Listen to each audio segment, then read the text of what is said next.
really good way to integrate ground cover species is overseeding into the either into the existing vegetation or into the compost mulch beds.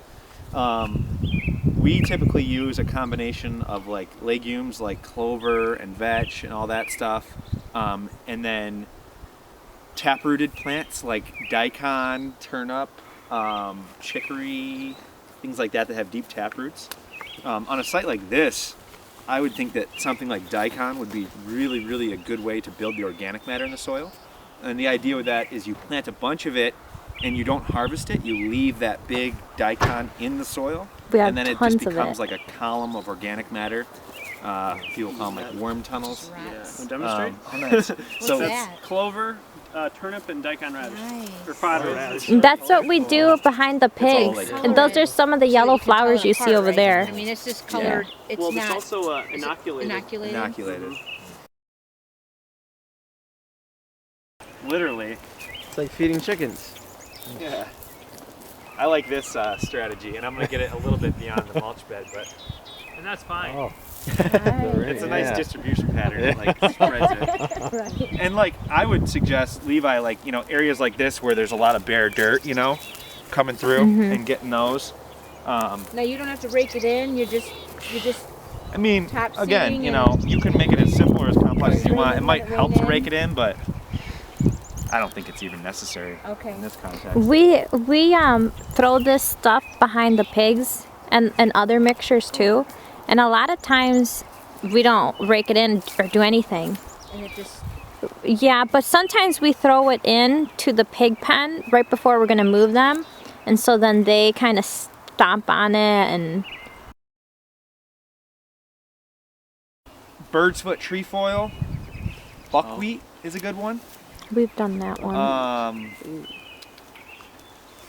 If you can get your hands on like bulk vegetable seeds, and for things like lettuces and greens, like mixing that into your cover crop seed to like add on to that foraging aspect, and then like the kale, like you can get like bulk. It's like kale, but it's like a forage kale or something. Well, there's canola or rape. That's a big. It's rapeseed. It's what they make canola oil with. But it's a brassica, and you can eat the greens, and it's cold hardy, and it grows really easily. So that it's cheap. The seed is cheap. Yeah. Yeah. There's peas. Peas are a little more expensive, but yeah. you can do that. They're edible greens. You can even get like, not really like, this is a little bit different, but mixing in like different native wildflower seeds, even with your ground cover mix. I would love wildflowers. Great way to diversify the ground cover layer without really doing much. That I really wanted to go and like I said, overseeding onto existing grass and stuff like this works great too.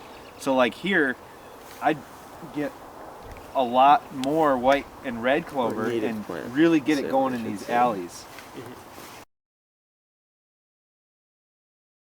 Another thing I like to do with mint is integrate it into orchards by digging up a patch and chopping up a bunch of mint rhizomes, and then just come through here and literally like plug it in, push it back, plug it in, and then, I mean, a lot of people are like, I don't want mint, it spreads all throughout my yard, but like in an orchard, I think having that spreading nature is like kind of nice, especially because it'll compete well with some of the more like tenacious grasses like quackgrass and stuff. But just depends on what you're trying to do. And a lot of mint likes to grow in a wet environment, so that'd be more like closer to the lake. But there is mountain mint, and I've gotten that established up over here, and it's a native, and it's more drought tolerant for like the open prairie. And it doesn't spread like most mints. It's been starting to spread pretty good. Really? It's not like crazy. Yeah. Yikes! But a little bit taller too, right? Yep. It's like that tall, and it started out with a cluster that big, and a couple years later now it's like that big. Yeah. And it's got a good flavor. So I'll probably take some from that patch and then make little plugs here. Plug it in. And then as those grow, then they'll just duplicate and then just grow exponentially, and I can just it grows from one little thing out, and I can just keep spreading outwards from the house to the broader pasture.